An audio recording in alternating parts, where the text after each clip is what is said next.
And let's begin.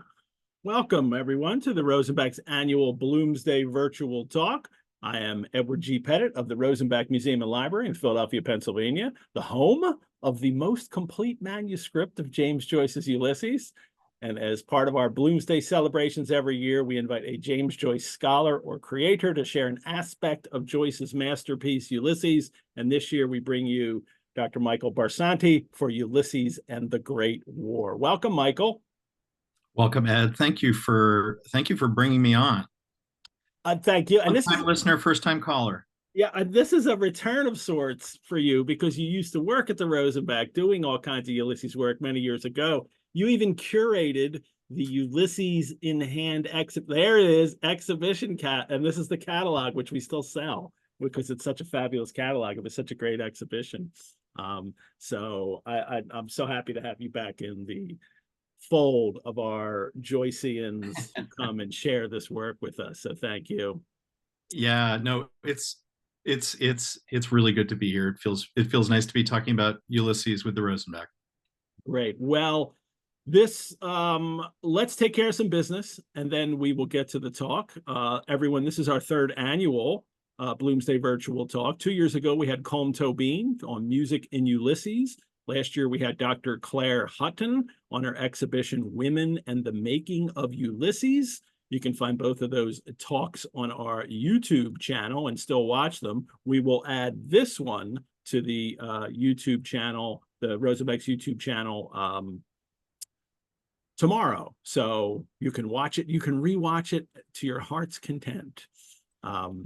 We also invite all of you to join us for our annual celebration of Bloomsday on June 16th. The Bloomsday Festival at the Rosenbach is a day-long public reading held on Delancey Place right outside of our doors that bring the novel to life. Joyce enthusiasts and novices alike can drop by anytime to listen to the reading. There's free admission to the Rosenbach as well, and we'll have our new Treasures of the Rosenbach exhibition opening up. We close off the street. There's food trucks. There's a beer garden, a special Bloomsday beer from Attic Brewing. Federal Donuts has created a Bloomsday donut for us. And there's Irish music throughout the day. So if you can't make it to Philadelphia, though, if you're watching from abroad somewhere right now, you can watch the live stream of the readings and the music on our YouTube channel. We make that available as well. Before we begin, I'd like to thank all of you who are joining us live and thank all of you who are watching the recording.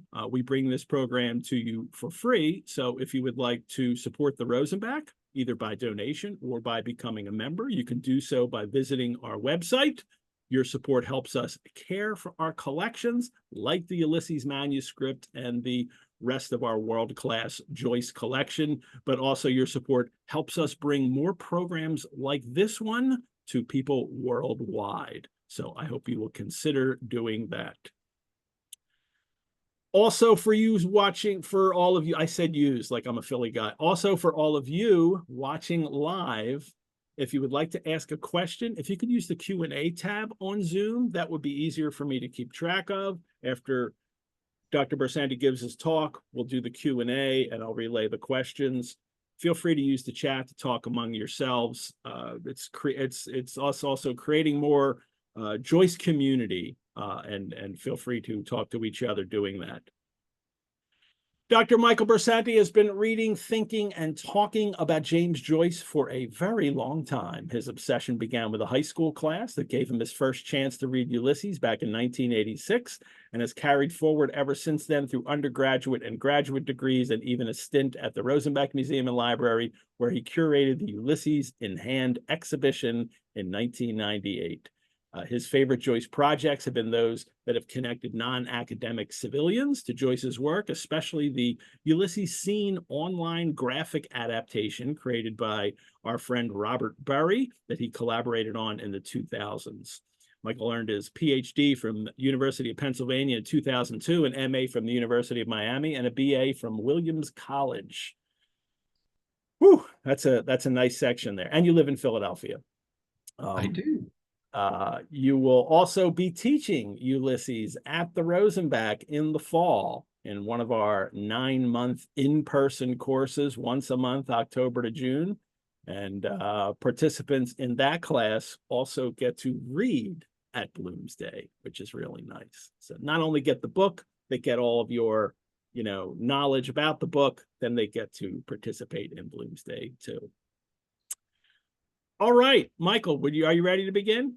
I am ready as I'm ever going to be, Ed. I will head off here. If you want me to share some slides, you just let me know. And everyone, again, if you have questions, put them in the Q&A function. If you're working on some kind of device that's kind of difficult, put it in the chat. I'll find it. All right. Thanks much. Well, Ed, thank you so much for inviting me to give this talk. I haven't been able to talk about, well, I've been able to, but I haven't really talked about Ulysses in front of a Rosenbach group for a very long time. And the time I spent at the Rosenbach and curating the manuscript, working on the exhibitions, working on many Bloomsdays. Some of you may recognize me as the guy who wore the yellow bathrobe and the shaving cream to begin the readings for many years. It is a part of my life I have missed greatly, and it's really nice to be back. So thanks to you, thanks to Kelsey. Lenny, I saw that you had tuned in tonight. Last night we had the readers meeting, people who are going to be reading at Bloomsday. I'm lucky to get to read at Bloomsday this year. No bathrobe though. And Lenny said something about her family, her Bloomsday family, and it really does feel like that. And I hope you all feel like you're a part of the Rosenbach's Bloomsday family by tuning into this and other great Rosenbach programming. My talk tonight is going to be pretty informal. It really is a subject that is often, when I teach Ulysses, is one of my hobby horses, one of the things I always talk about. And but I think it also is worth, it's a great way also to talk about the manuscript and how the manuscript fits into the composition of Ulysses and how it ties out Joyce's life and world events as they were going on around him during the time that he was writing Ulysses. And so feel free to put stuff in the chat. I'll have one eyeball on the chat, or we'll certainly also have a lot of time. We're going to leave a lot of time for questions. That's probably going to be, that's always the best part of my talks, are the questions anyway. But the topic I wanted to talk about tonight is about World War I, the Great War, and the writing of Ulysses. I think it's important to remember, and I often remind students, that James Joyce wrote Ulysses when he was geographically and chronologically sitting in the middle of the largest episode of human bloodshed the world had ever seen. And World War I was really important in the evolution of artistic modernism, literary modernism, but it was really important in the composition of Ulysses. And though I think as readers of Ulysses, one of the things we love about Ulysses is that it's an entire world. And by reading it and studying it, we become citizens of 1904 Dublin. We know where to get soap.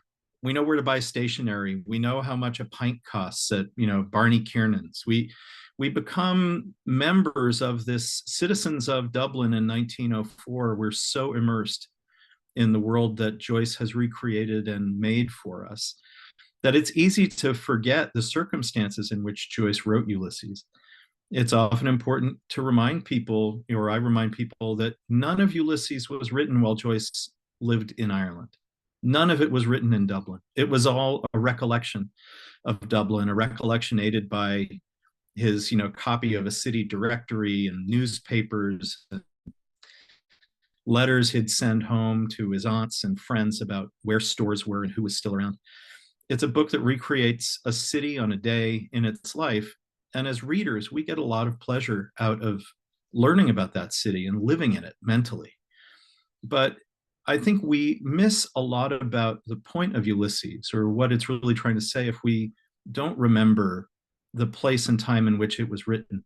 If we don't picture for ourselves James Joyce sitting in a cafe in Zurich in 1916, writing out these early drafts of Ulysses on the side of a suitcase while you could distantly hear shells exploding in the far distance.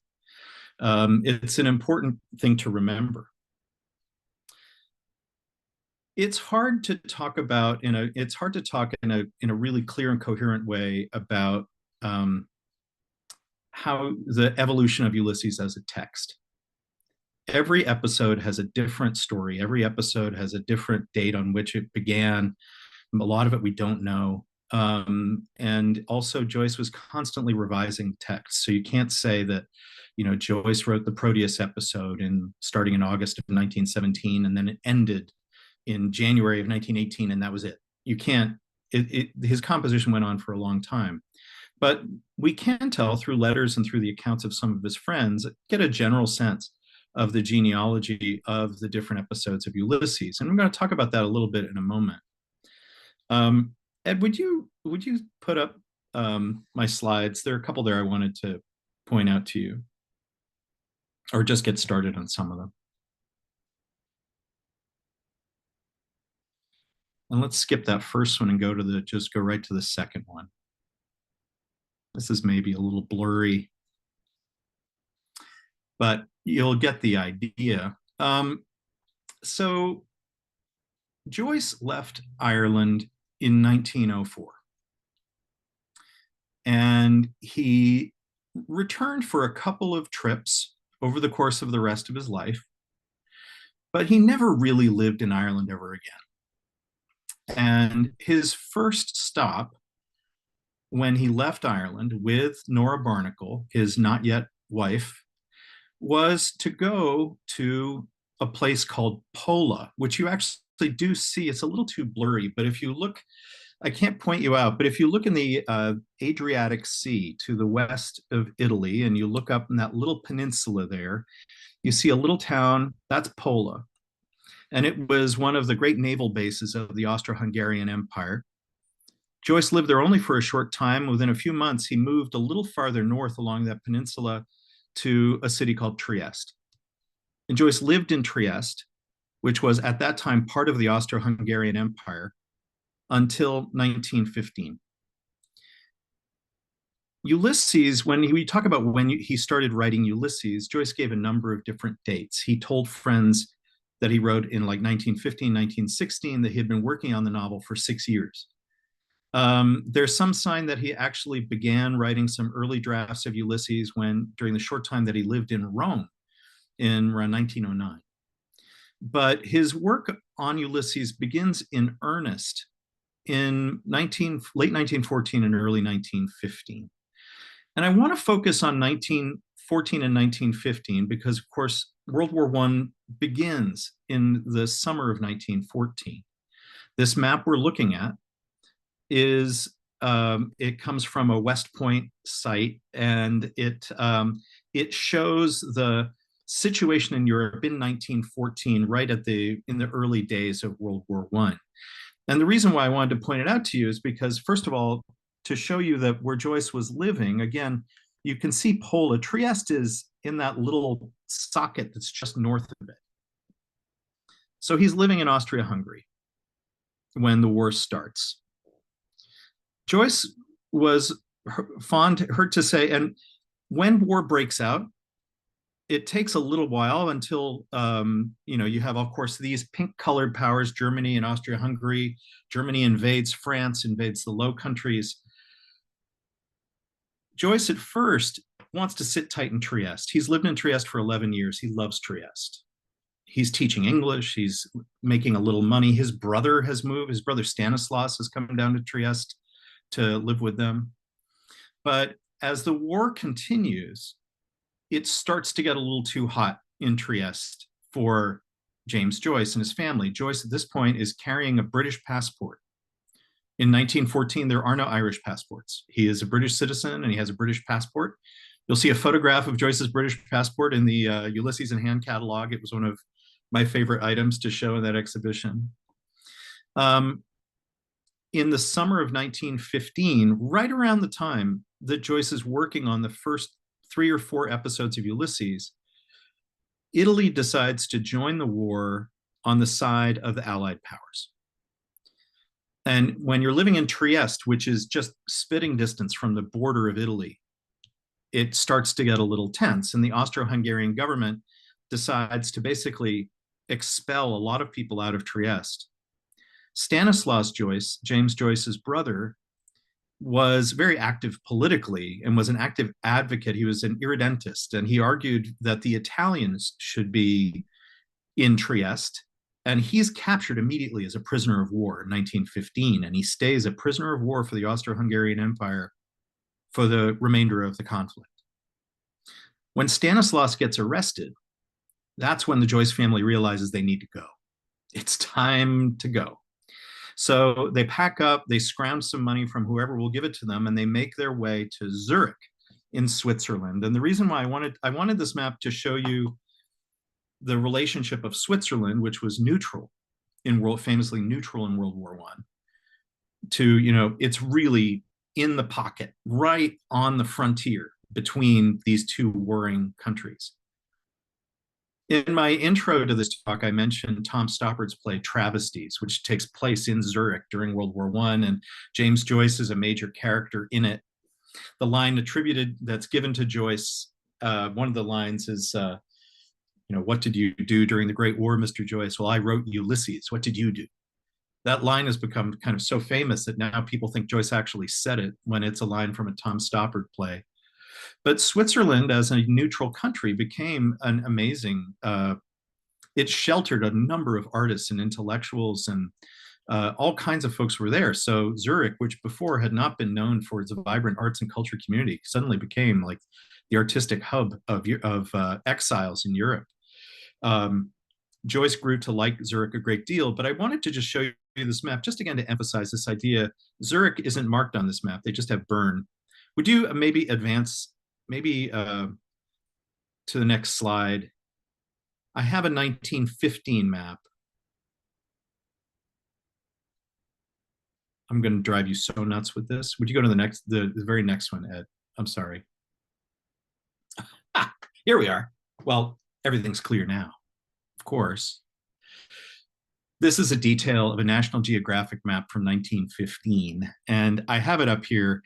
Again, I'm sorry I don't have a good pointer for you, but you see on the far right-hand side of the screen, you can see Trieste, the Gulf of Trieste. It's colored pink because it's part of the Austro-Hungarian Empire.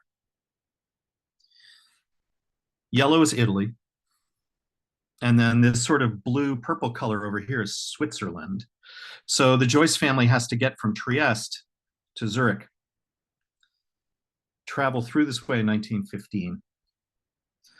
They stay in Zurich for a number of years. They stay in Zurich up until even after the war is over, they stay in Zurich for a few more years. They move back to Trieste and then to Paris. But again, just to give you this idea of where the Joyces are, while Joyce is at pains many times to say that he's not really take sides in the war or not be sort of very, he uses the protection of the British government while he's in Zurich. He's very active on that side, but he resists being politically involved. I just really want to underline this idea that the Joyce family is living in the middle of World War I. It's all around them. And while it affects their lives, they become refugees as a result of the war. And everything that's going on around them is a part of this.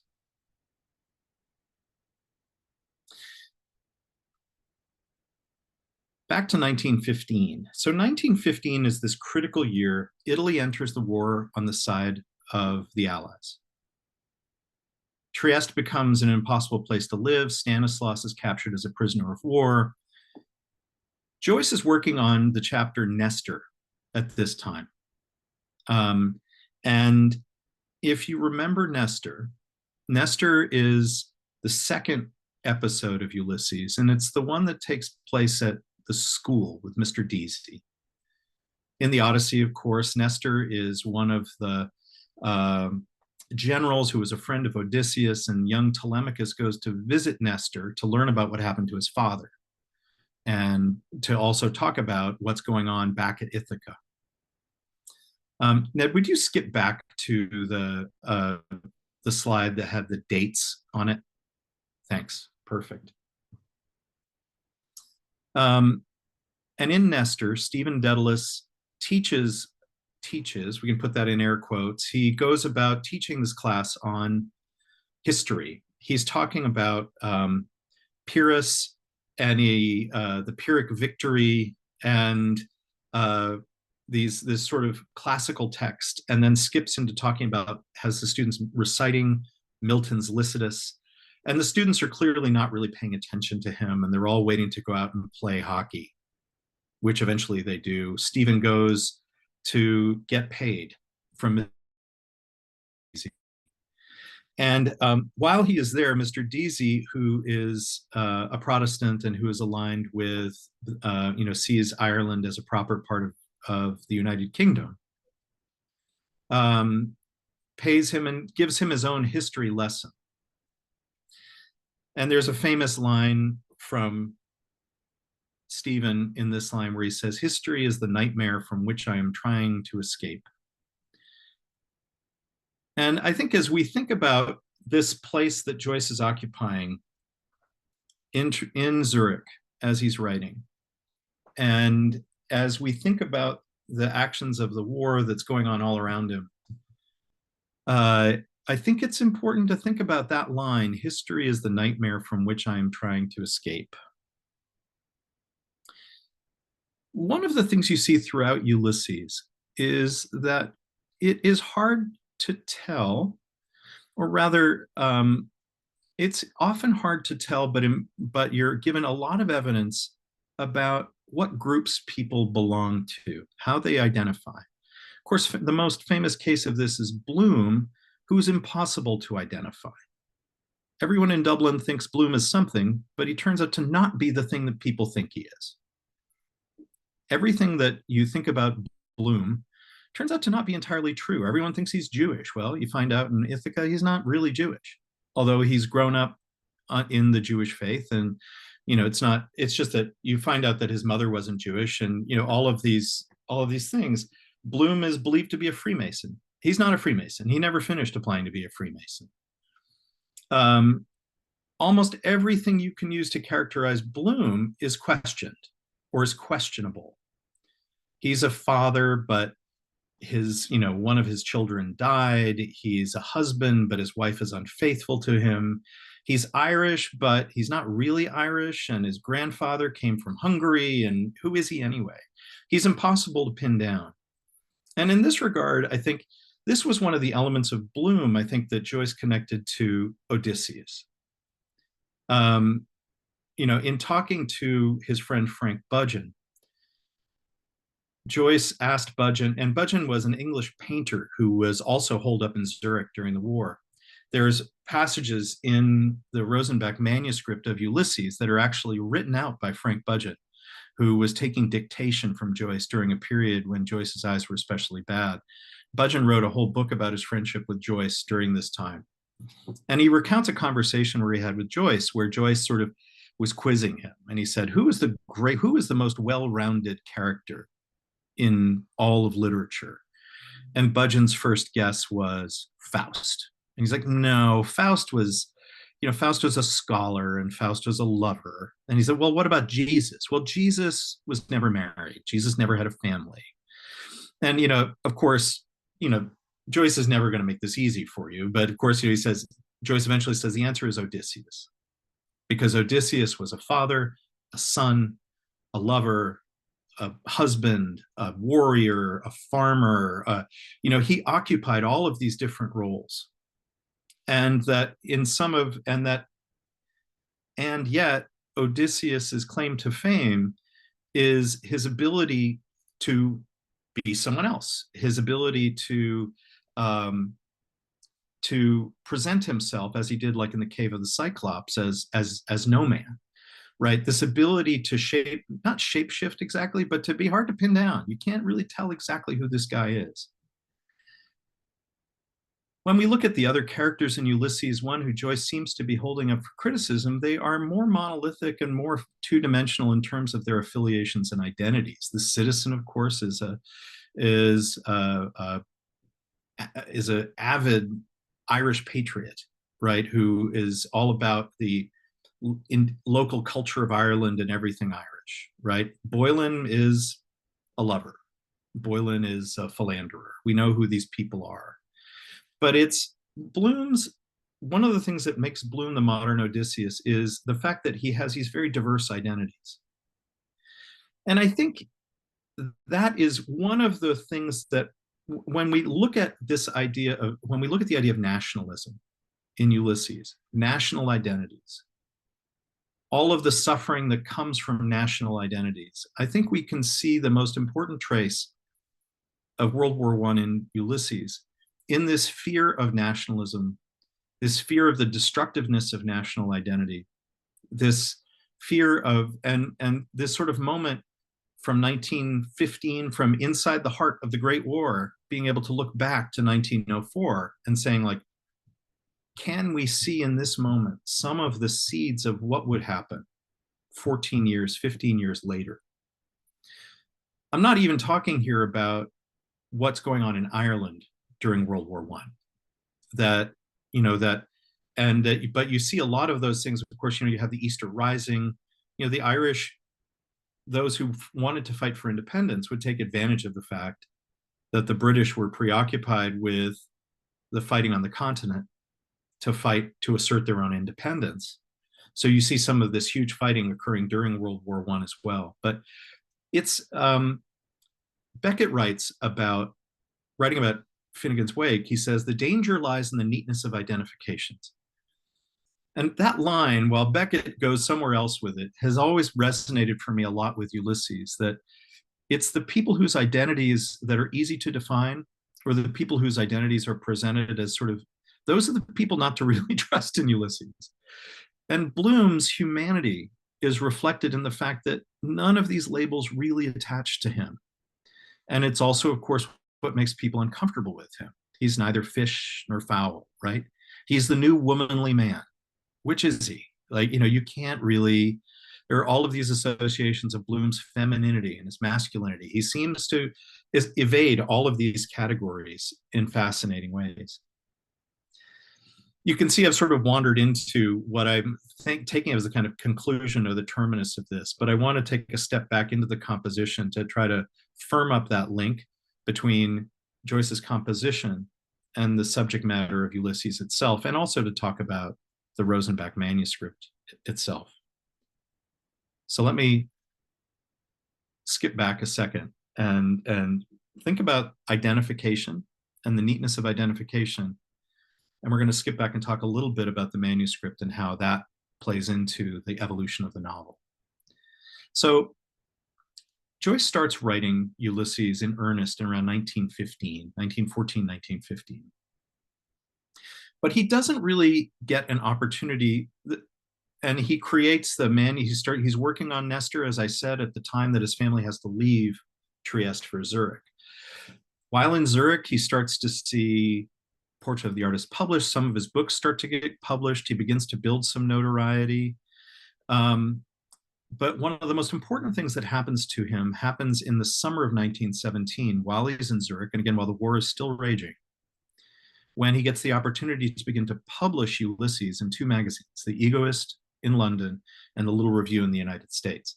And it's the opportunity to publish Ulysses in these magazines that causes him to need to collect all of the work he's done and to begin to actually create final versions of each of these chapters. More specifically, he needs to get them typed, and Joyce doesn't type. So one of the things he needs to do is to create a copy of his work to date, a copy of his manuscript that's legible enough for a typist to read.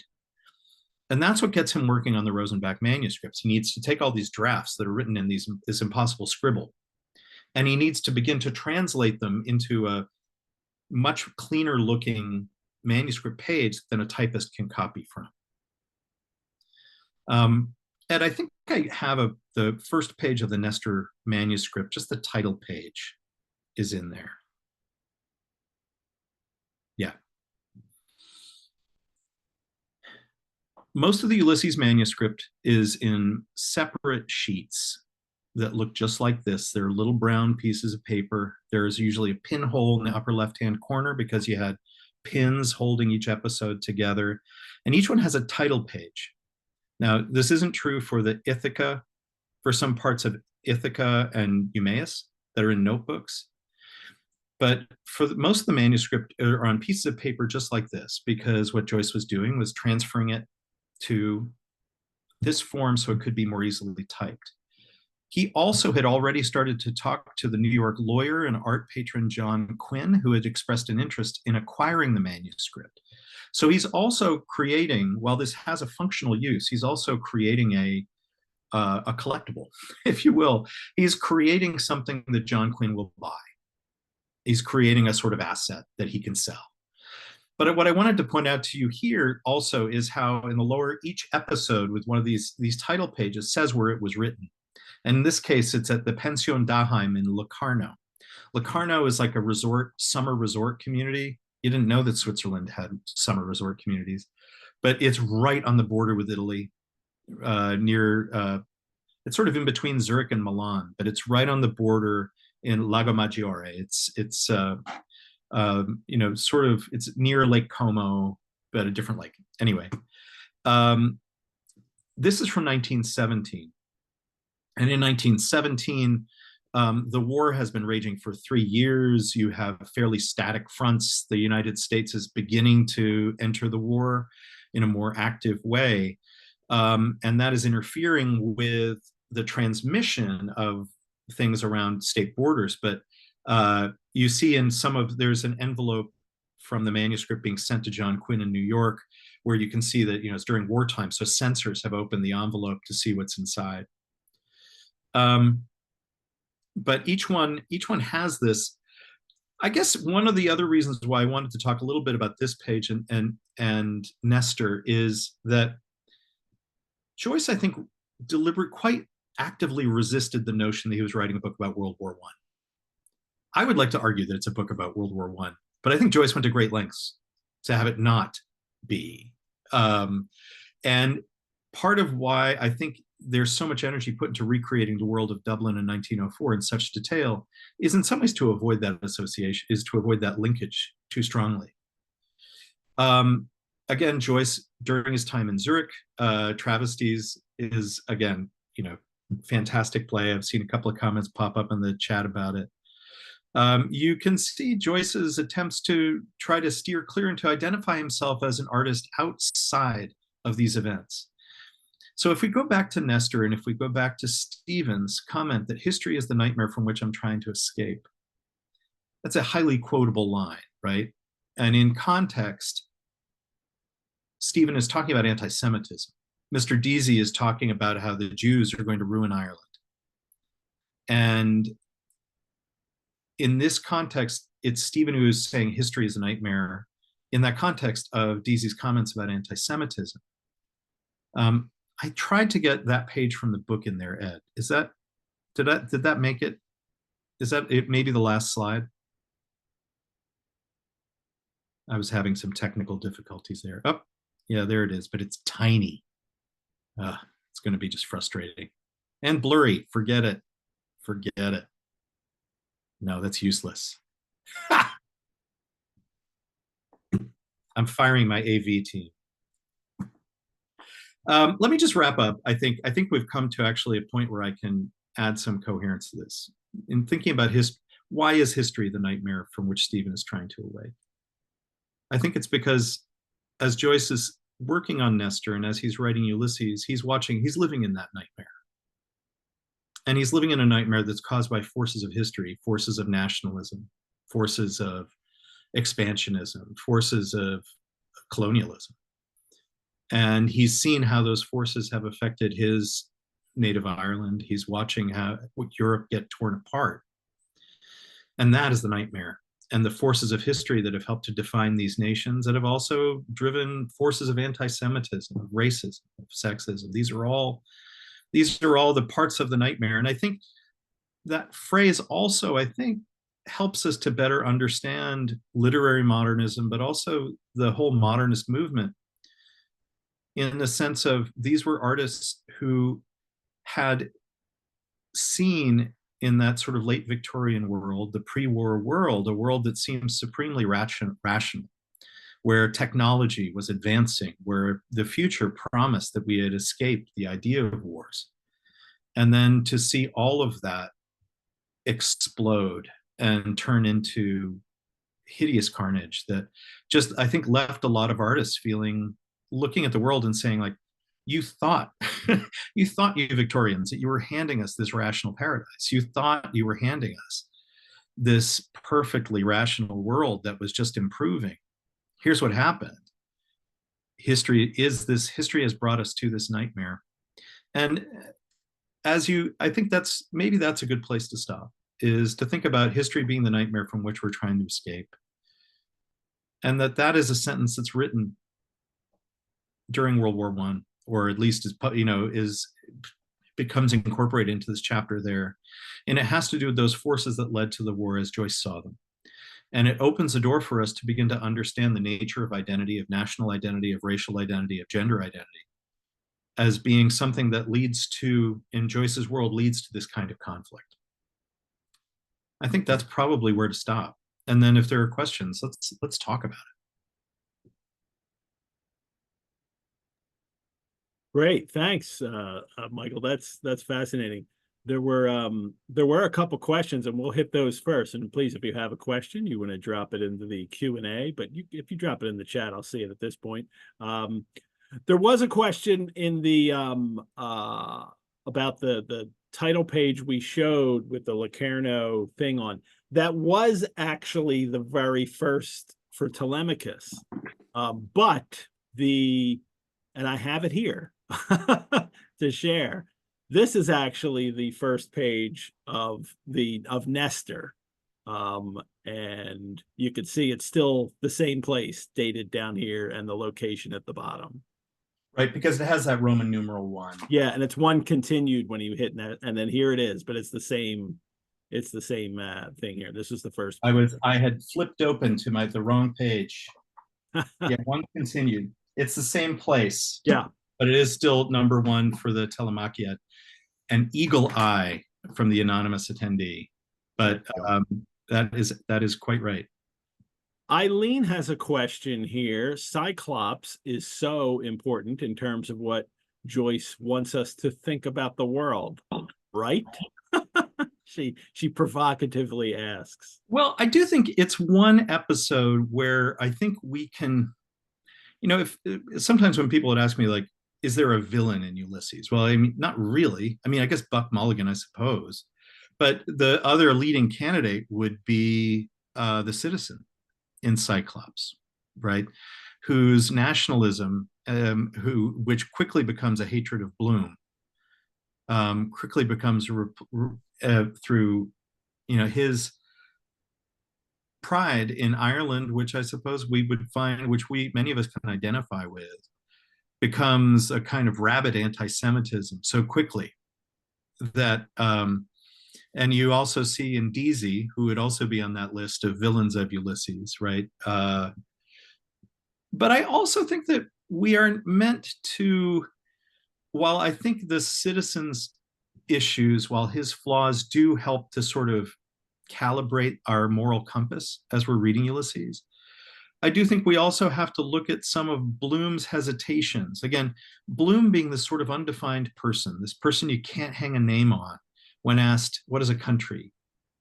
And he answers, well, it's a bunch of people who live in the same place. And, his first answer. And then, someone says, well, I must be a country because I've been living in the same place for a long time.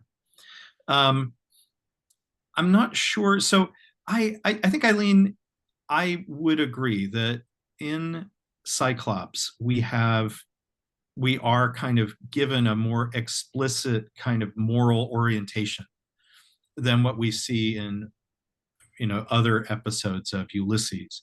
But I don't think I think when you see Bloom at the end of Cyclops rise into the heaven like Elijah, I think you start to see Joyce undercutting Bloom's role in that a little bit, and you can see some of Bloom's sanctimoniousness, for lack of a better word. You can, like, nobody really gets out of that episode unscathed, I would say. But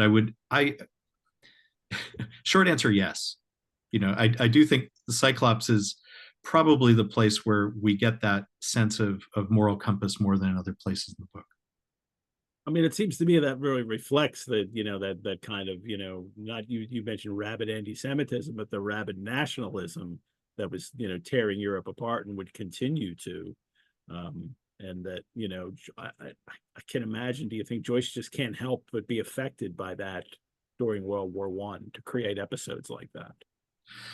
Yeah, and I think it's also important when you're talking about Cyclops to think about how does the stylistic, the pastiches, the famous pastiches in Cyclops, how do they help to add to this?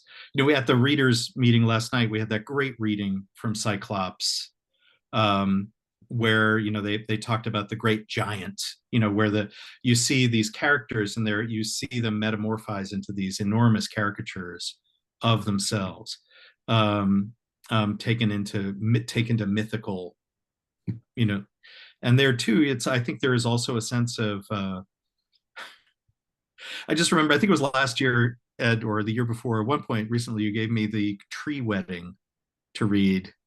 And this sense in which also those exaggerated senses of identity, of national identity, also become reflected in the pastiches as well, as well as with Bloom's ascension into heaven, like the shot off a shovel. Is there any documentation, letters do we know of from Joyce talking about political situations and the war itself? Well, Joyce was, I think he was a pacifist. He hated war. The closest, and I think what he would often do is he would often get into this mode of ridicule. There's these little verses where he's ridiculing some of the some Austro-Hungarian general, or that there's this episode that turns up a lot in Finnegan's Wake, but it comes from a story that apparently Joyce's father used to tell about the Irish soldier who was fighting in Crimea and who sees a Russian general, defecating on he's a sniper, and he sees a Russian general in the distance, and he raises his rifle to shoot the Russian general. When he sees that he's pooping, he's like, oh, I can't kill a man when he's taking a dump, right? So he doesn't shoot him. And then he's lowering his pants, he takes a dump, and he does it. But when the Russian general takes a clod of earth, like of grass, to wipe himself with, he's like, that's like my native soil. Not, it's in Crimea, but like that's what finally gets him to do it. I think, there is this general sense of the preposterousness of the posing and posturing of military display, and of the sort of performative masculinity of a lot of that work that you see. I think that his focus as an artist was on the domestic world, and I think that it was so it gets interesting when he's talking about Ireland, because on the one hand he is Irish, he is always Irish, he identifies himself as Irish, but he is ambivalent. I sort of was fond of cheekily pointing out that he carried a British passport for as long as he could, and that he had a British writer's pension, and really, I think he was just skeptical about so much about nationhood, and his hatred of violence was one that could not allow him to really be active in support of the good guys or the bad guys. All violence was horrific to him. Sue has a question here. If you have a classical hat you could put on as well. She asked, what is the significance of Odysseus's view of war in Homer compared to Joyce's in Ulysses? When Joyce looked at Odysseus, I would need a classicist to help me with this, but my recollection is that one of the stories, and I don't know if this is from the Iliad or from the Odyssey or even from some other kind of folklore, but that Odysseus didn't want to fight, right? He didn't want to go off to Troy. And that it took Athena to drop his son in the path of his plow or something. There was some way in which Odysseus had to be basically made to fight. that he was a very reluctant soldier, um, and that, in some ways, and that he was fond of stratagem. He wasn't Achilles. He wasn't Hector. He was crafty. He was the Trojan horse guy, right? It was more about that. So I think, what Joyce saw and admired in Odysseus was that he wasn't a warrior of the same kind. He was brave, but his bravery was expressed more through stratagem, tricks, and that he was a reluctant warrior. But that also in the Odyssey and elsewhere, we get a more wider picture of Joyce as as like a lover, a father, a son, a husband, and those are his signature exploits. Put it that way. I don't know. That's an inadequate answer, but I think I don't remember. Do we know how Joyce encountered Homer? Did he? Because did he read it in Greek? Did he read it in Latin? Did he read it in English translation? Do we know? when Joyce was growing up, there was a very popular children's version. Was it Charles Lamb, Tales of Homer? There's an essay that he wrote when he was in like sixth grade or something, seventh grade. It still exists, about his favorite hero, Odysseus. So he encountered the story very young in like a children's version, and it really stuck with him. Mm-hmm. I think moving back a little from what you were talking before about Joyce and Europe, Eileen also asked, but he also Joyce sees himself as a European more than an Irishman. Well, this is like the cocktail party fight you get into at Joyce conferences. It's just one of them. There are many. But Joyce saw himself as an Irishman, full stop, right? But I do not think he saw himself as a Republican Irishman. I think, whenever he suffered indignities at the hands of anyone English, we can refer back to travesties here, he will put on his Irish hat, right? And be like the indignant Irishman who is, and you can see this in Ulysses too, right? The British soldiers and the power structure in Dublin in 1904 is not something that's embraced there. You can't say that Joyce didn't see himself as an Irishman. He certainly did. But like Odysseus, he tended to slip into the identity that was convenient, or, was most suited his needs at given moments. So that he would appeal to the British consul when he needed to get out of Paris, right? Or, he had, again, the British pension. He carried a British passport. He used what he could. But I think the whole idea of that national identity was probably, and this maybe is the underlying theme here, is that Joyce was deeply skeptical of all of these ideas of national identity. And while he was proud to say that he was Irish, that had limits, and that he was flexible about that too. Right. Well, if there are no other questions, I want to say thank you. Well, this has been super fun. Because we're in this Zoom format, I can't see anybody. Yeah. You can see your questions. You'll see them all at Bloomsday. Absolutely. Thank you for my awkward AV moments. You're used to them by now. We all live in the awkward AV moment world. And I hope some of you who have tuned in tonight will consider taking the Ulysses reading group. I haven't taught one in 20 years, but it used to be really great. They still are. They still are. As we run them every year. We do them both online and in person, and you'll be doing the in-person course, which is really great.